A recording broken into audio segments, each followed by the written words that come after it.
আমরা হামলা করছি, তখন আমাদের কোথাও যাওয়ার পথ নাই। এটা পুলিশ করছে এবং ছাত্রলীগ করছে। আচ্ছা, তারপরেও যে এই যে বিজয়টা অর্জন করছেন আপনার, এতে কোনো দুঃখ কষ্ট বা ক্ষোভ আছে? আমার কোনো ক্ষোভ না, আমার কোনো দুঃখ না, আমার কোনো কষ্ট না। আমাদের স্বাধীন হয়েছে, এটা আমাদের বড় পাওয়া। দেশ অনেকবার স্বাধীন হয়েছে। বাংলার মানুষ স্বাধীনতা অর্জন করেছে।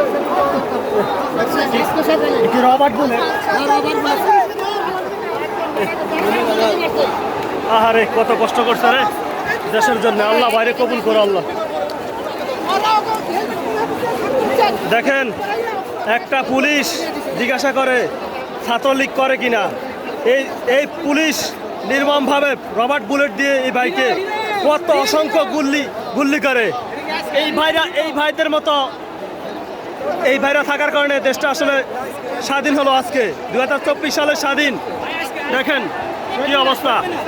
এরকম বীর যোদ্ধা যদি না থাকতো তাহলে দেশটা আজকে স্বাধীন হতো না।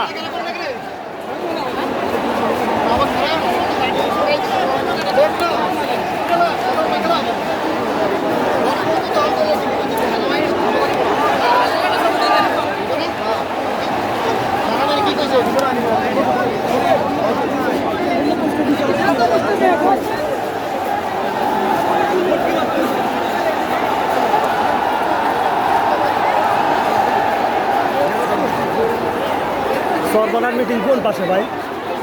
সরবরাহ মিটিং কোন পাশে? সব এই জায়গায়, কোনো জায়গায় আলাদা জায়গা নেই। ওই যে মুজাহিদ দু একজন দেখা যাইতেছে নামাজ পড়তেছে।